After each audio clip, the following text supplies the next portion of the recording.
Feed back آپ دیتے رہتے ہیں نیوز ٹو یو کو لائک کر رہے ہیں، شیئر کر رہے ہیں، سبسکرائب کر رہے ہیں، آپ کا بہت شکریہ اور آپ کو سلام اور ایڈوانس میں عید مبارک بھی، کیونکہ ہو سکتا ہے جی کل عید ہو جائے، تو اس وجہ سے آپ کو پیشگی عید مبارک دی اور آپ کے لیے ڈھیروں دعائیں، آپ کے عزیز و اقارب کے لیے، آپ سب دوستوں بھائیوں کے لیے کہ اللہ تعالیٰ اس عید پہ آپ لوگوں کو مزید خوشیاں نصیب فرمائے، رمضان المبارک کے روزے قبول فرمائے اور ساتھ ہی ساتھ پھر اس ملک میں امن ہو، سلامتی ہو، استحکام اس ملک کو نصیب ہو، آمین۔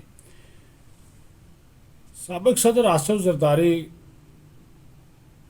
بڑے وارداتیے ہیں، یہ لفظ میں نے اس وجہ سے بولا کہ دیکھیے پہلے انہوں نے گھیر گور کے مسلم لیگ نون کو پھنسا دیا کہ آپ حکومت میں آئیں اور شہباز شریف کو وزیر اعظم نامزد کر دیا، اور نواز شریف جو کہ یہ حکومت لینا ہی نہیں چاہتے تھے ان کو اور پھر فضل الرحمان کو ایسے قائل کیا کہ جناب عمران خان اگر ہوگا تو ہمارا یہ، کیونکہ 1.5 سال اس کا رہ گیا تھا، تو ہمارا یہ پکا بوریا بستر گول کر دے گا، تو لہٰذا اس کو نکال باہر کر دیا گیا۔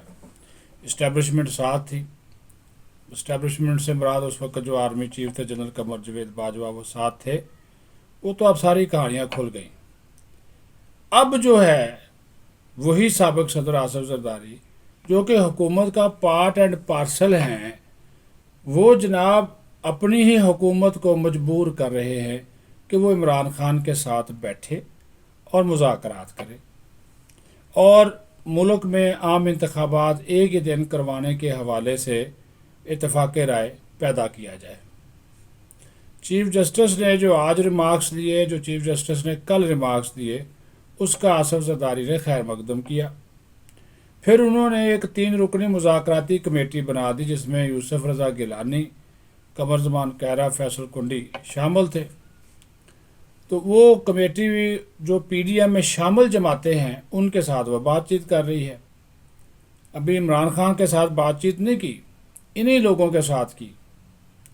اب مولانا فضل الرحمان جو ہیں جن کے ساتھ کل بلاول بھٹو زرداری کی ملاقات ہوئی، ان کو انہوں نے آصف زرداری کا پیغام پہنچایا کہ ہمیں ابھی ضد نہیں کرنی چاہیے، اگر ہم ضد کریں گے تو ایک تھریٹ بھی پہنچا دیا کہ ہو سکتا ہے کہ پھر اگر ہم عدالت کی بات نہیں مانیں گے، الیکشن نہیں کروائیں گے، فنڈز نہیں دیں گے، ہوتا ہے کہ پھر اگر ہم عدالت کی بات نہیں مانیں گے، الیکشن نہیں کروائیں گے، فنڈز نہیں دیں گے، تو یہ تو منائل کر دے گا، وزیر اعظم کو گھر بھیج دے گا، پھر کیا کریں گے؟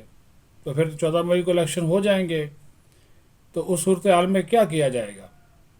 تو یہ انہوں نے فضل الرحمان کو میسج بھجوایا کہ آپ بھی تھوڑا سا اس پہ ہاتھ ڈھیلا کریں اور عمران خان کے ساتھ بیٹھنے پہ تیار ہو جائیں۔ مولانا صاحب ابھی تک تیار نہیں ہیں، اور نون لیگ نے پیپلز پارٹی سے یہ کہا کہ جناب زرداری صاحب، مولانا صاحب ہمارے اتحادی ہیں، حکومت کا حصہ ہیں، مرکزی وزارتوں کے وہ ان کے لوگ وزیر ہیں، اور اگر ہم ان کی بات نہیں مانتے اور ان کی بات کو وزن نہیں دیتے اور وہ ہم سے الگ ہو جاتے ہیں تو پھر ہمارا حکومت میں رہنا ہی اس کا کوئی جواز نہیں ہوگا، ہماری اکثریت ختم ہو جائے گی۔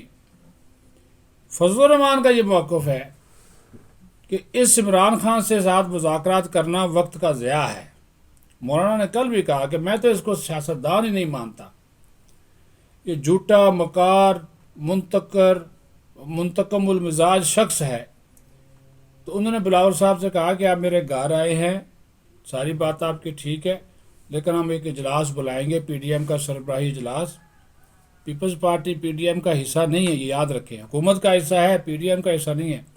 ہم سربراہی اجلاس میں یہ معاملہ رکھیں گے، اور اگر پی ڈی ایم نے یہ کہہ دیا کہ عمران خان کے ساتھ مذاکرات کرنے تو ٹھیک ہے، ورنہ ہم اس کے ساتھ مذاکرات نہیں کریں گے۔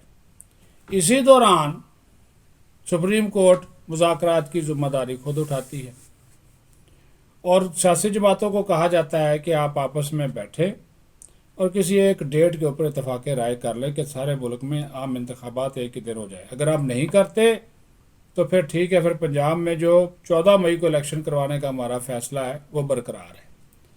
اب نون لیگ اکیلے پنجاب میں 14 مئی کو الیکشن کرانے کا جو فیصلہ ہے اس کو ماننے کے لیے تیار نہیں ہے.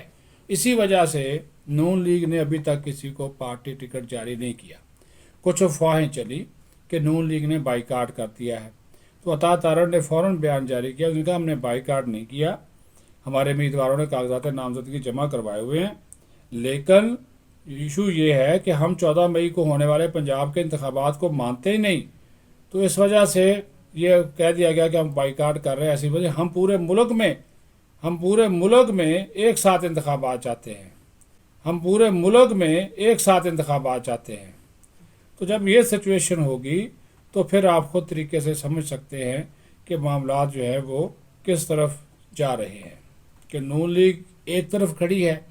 نون لیگ پیپلز پارٹی کو بھی ناراض نہیں کرنا چاہتی، کیونکہ پیپلز پارٹی حکومت کا حصہ ہے. کہ پیپلز پارٹی حکومت سے چلی گئی پھر بھی شہباز شریف کی اکثریت فارغ، جو جے یو آئی فے چلی گئی یا پی ڈی ایم چلی گئی پھر بھی ان کی جو اکثریت ہے وہ بالکل ڈاوا ڈول اور زمین بوس ہو جائے گی. پھر کیا بڑھے گا؟ پھر وہی ملک میں کیاس، عدم استحکام آلریڈی ہے. لیکن زرداری صاحب دیکھیں کیسے وارداتیے ہیں. میں نے شروع میں بھی لفظ استعمال کیا کہ انہوں نے پہلے ان کو پھنسایا کہ حکومت لے لیں. اس وقت نواز بھی منع کر رہا تھا کہ خدا کے لیے 1.5 سال رہ گئے، یہ خود ہی اتنا ذلیل و خوار ہوگا کہ عوام اس کو ووٹ نہیں دیں گے. لیکن اس کو سیاسی شہید بنا دیا. آج وہ مشہور اور پاپولر لیڈر ہے اور یہ پی ٹی ایم والے رو رہے ہیں. آج بھی نواز شریف کہتا ہے کہ میری بات اس وقت مان لیتے تو ایسا نہ ہوتا، لیکن زرداری صاحب فضل الرحمان ایسا انہوں نے گھیرو کیا، اس کی بات کو نہیں ٹال سکے. اب زرداری صاحب خود تو حکومت میں سندھ میں بیٹھے ہوئے ہیں. ان کو پتہ ہے میں نے مرکز میں تو آنا نہیں، اتنا میرے اتنے لوگوں نے آنا نہیں، نہ میں مرکز میں حکومت بنا سکتا ہوں، اکیلا تو نہیں بنا سکتے نا وہ. لیکن وہ کہہ رہے ہیں انتخابات ایک ہی دن میں ہو جائیں. ظاہر ہے اس کے پیچھے اسٹیبلشمنٹ ہے، سیدھی سی بات ہے. ہمارے قومی ریاستی ادارے ہیں، جب وزارت دفاع کی جانب سے ایک اپلیکیشن سپریم کورٹ میں جاتی ہے اس کا کیا مطلب ہے؟ کہ ہماری جو فوج ہے، ہماری جو وزارت دفاع ہے اسی کے انڈر ہے نا.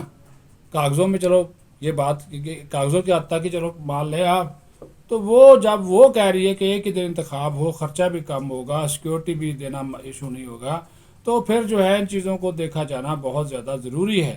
اگر ہم ان چیزوں سے نہیں نکلیں گے، اگر ہم ان چیزوں کو اپنے آپ سے بالکل الگ کر دیں گے. دیکھیں معاملات کو سمجھنا، مذاکرات سے تو کوئی بھی انکار نہیں کر سکتا. جو مسئلہ مذاکرات سے حل ہو سکتا ہے وہ مسئلہ کسی اور طریقے سے حل نہیں ہو سکتا. یہ ساری سیاسی جماعتوں کو یہ بات سمجھنی چاہیے. اور جو کوئی ان مذاکرات کی مخالفت کرے گا یا ان مذاکرات کے خلاف جائے گا تو پھر پرابلم، تو پھر وہی گالم گلوچ، فساد، تشدد. سیاست میں یہ چیزیں جو ہے وہ آپ کے سامنے جب اس طرح آتی ہیں تو پھر اس کا کیا مطلب لیا جاتا ہے؟ اس کا مطلب پھر یہی ہوتا ہے کہ پھر آپ دروازے بند کر رہے ہیں. اور جب آپ دروازے بند کر دیں گے، بات چیت کے دروازے بند کر دیں گے، سڑکوں پہ فیصلے کریں گے، تشدد ہوگا، مار کٹائی ہوگی، وہ فیصلے کا وہ حل نہیں ہے. آخر میں ہمیں وہی چیزیں دیکھنی پڑتی ہیں. اپنا خیال رکھیں.